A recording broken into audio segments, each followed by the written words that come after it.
आज आप सबको पता होगा कि 18 तारीख को दरबार साहिब गोल्डन टेंपल, सिखों का अगर देखा जाए तो सबसे बड़ा स्थान, वहां पे एक नौजवान ने बेदबी की और 19 तारीख को कपूरथला में एक गुरुद्वारे में जो है बेदबी की गई।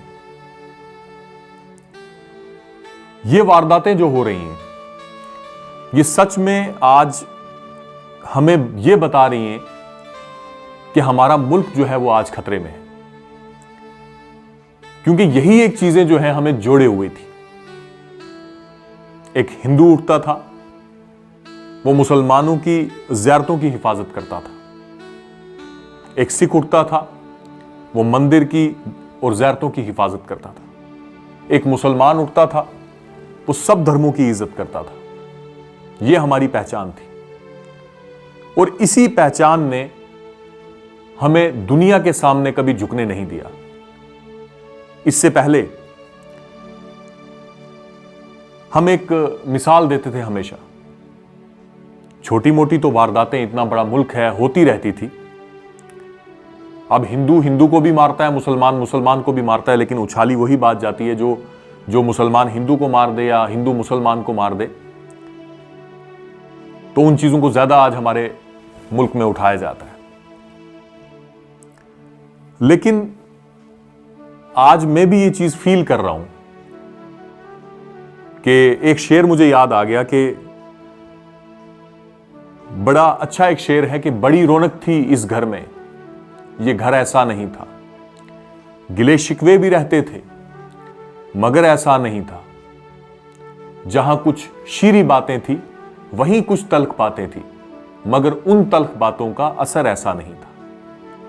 मेरा मुल्क जो है वो बिल्कुल ऐसा नहीं था कि आज हम लोग, अगर मैं मुसलमान हूं तो मैं मंदिर की तरफ जो है वो एक नफरत की निगाह से देखूं। अगर कोई हिंदू है तो वो किसी पीर बाबा की तरफ या मस्जिद की तरफ बुरी निगाह से देखे या नफरत वाली निगाह से देखे, या अगर कोई सिख है वो इस तरीके से करे, या किसी भी धर्म के लोग।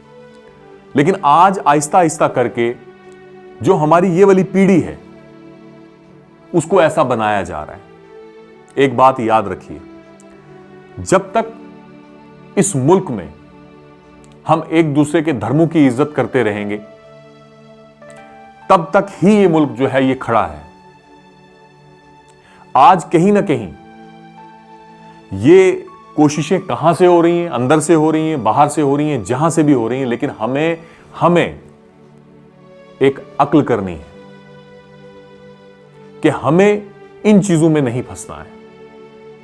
हम लोगों को इन चीजों में फंसाया जा रहा है। हिंदुस्तान के एक अच्छे हिंदू, एक अच्छे मुसलमान, एक अच्छे सिख, एक अच्छे ईसाई को इन चीजों में फंसाया जा रहा है, क्योंकि मजहब एक ऐसी सेंसिटिव चीज है। और मैं आपको एक और चीज बताऊं कि एक और चीज मैंने नोट की है, जब से हमारे मजहब ये रात को 9 बजे ये जो प्राइम टाइम और ये सब डिबेट्स में आ गया है ना, और सियासी गलियारे, सियासी मंच इनमें आ गया है ना, मंदिर मस्जिद गुरुद्वारे जो है ना, ये हमारे सियासी मंच में जब आ गए ना, तो तब से हमारे देश में ऐसी चीजें हो रही हैं। मजहब एक बहुत पाक और साफ चीज है, और ये एक बड़ी पर्सनल चीज है।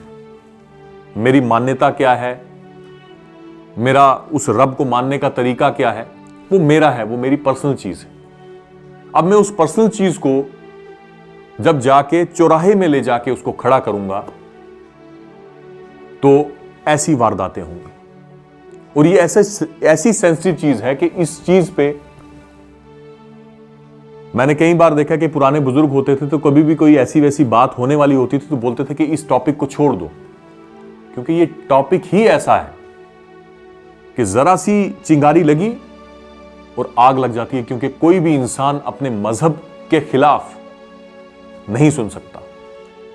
लेकिन आज ऐसा हो रहा है, जहां हमारी सियासी पार्टियों को मुल्क की बेहतरी के लिए सोचना चाहिए, अपने मुल्क को और मजबूत बनाने की कोशिश करनी चाहिए। मैं किसी एक पार्टी का नाम नहीं ले रहा, ऐसा हो रहा है। कि हमने एक मजहब की आड़ ले ली है कि हमें पता है हम कुछ करें ना करें, कुछ हो ना हो, लेकिन मजहब की आड़ में हम अपनी कुर्सी को बचा सकते हैं। लेकिन आप अपनी कुर्सी को शायद बचा लो, इस मुल्क को नहीं बचा पाओगे। मेरी तमाम हिंदू, मुसलमान, सिख, ईसाई और बाकी भी जितने धर्मों के लोग हैं, उनसे मेरी ये गुजारिश है कि जैसे हम पहले एक थे, हमें वैसे ही एक रहना है, अपने अपने मजहब को अच्छे से मानना है, और इस तरीके की जो नफरतें हमारे दिलों में जो डाली जा रही हैं, जबरदस्ती डाली जा रही हैं, उन चीजों से हमें बचना है। अगर हम सही में मुल्क के वफादार हैं, अपने धर्म के वफादार हैं, क्योंकि मजहब नहीं सिखाता आपस में बैर रखना, कोई मजहब नहीं सिखाता कि किसी इंसानियत का या किसी गुरुद्वारे के ऊपर या किसी मस्जिद के ऊपर या किसी मंदिर के ऊपर अटैक किया जाए। ये वो लोग करते हैं जो किसी भी मजहब को नहीं मानते। आज मुझे एक और चीज का मुझे अफसोस है। आज मैं बाहर गया तो मैंने देखा कि 25 तारीख को अब क्रिसमस आ रहा है। तो जैसे पहले अगर मुस्लिम की ईद आती थी या हिंदू की दिवाली आती थी, तो ये चीजें मुझे देखने को नहीं मिलती थी जैसे आज पहरा है कि कोई अटैक ना हो जाए। पहले तो मुस्लिम की ईद पे हमारे हिंदू भाई आते थे मिठाई लेके, और जो हिंदुस्तान का एक अच्छा मुसलमान है, जब कभी दिवाली होती थी वो भी एक हिंदू भाई का मुंह मीठा करवाता था। तो ये चीजें जो हैं, ये चीजें एक खतरे की निशानी है। ये खतरे की निशानी है, ये मेरे मुल्क के लिए एक खतरे की निशानी है। और अगर देशवासी ये नहीं समझेंगे, हमें कोई नहीं खत्म कर सकता, इस देश को कोई भी नहीं नीचे कर सकता, ना ही नीचे दिखा सकता, जब तक हम एक हैं। तो सिर्फ आजाद हिंदुस्तान जिंदाबाद कहने से, भारत माता की जय बोलने से, या मुल्क का झंडा जो है उठाने से हम हिंदुस्तानी नहीं बनते। असली हिंदुस्तानी वो है कि जो इस मुल्क को जोड़ने की बात करे। तो हमें यह डिसाइड करना है कि हमने आने वाली नस्लों के लिए क्या छोड़ के जाना है, और हम जोड़ने वालों में से होंगे या तोड़ने वालों में से होंगे। तो जाते जाते एक और शेर में हमेशा कहता हूं कि हवेली झोपड़ी सबका मुकद्दर फूट जाएगा, अगर ये साथ हिंदू मुसलमानों का छूट जाएगा। और दुआ करो कि हम में मोहब्बत के रिश्ते रहें कायम, ये रिश्ते टूट जाएंगे तो भारत टूट जाएगा। तो मेरी आप सबसे अपील है, अपने भारत को टूटने मत दो। और सिख भाइयों से मेरी अपील है कि सब्र करें। ये जिस भी बदमाश की चाल है, चाहे वो जिस भी धर्म का है, हम उसके खिलाफ हैं। चाहे वो मेरे ही मजहब का क्यों ना हो, हम उसके खिलाफ हैं। लेकिन इसके करने के पीछे जो भी चाल थी, हमने वो चाल कामयाब नहीं होने देनी है। और उसके बाद